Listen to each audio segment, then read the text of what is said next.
Hi everyone, in front of me I've got TECLAST T60 and let me share with you how to reset network preferences on this device.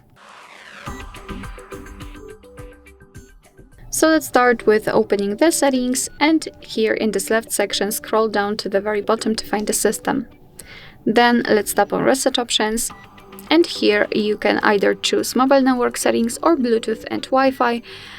Overall the network contains both, so let me do it. Just tap on this first option, tap on reset settings. Of course you will have to confirm everything. Be aware that you cannot undo this action, but tap on reset settings, and as you can see we've got this information.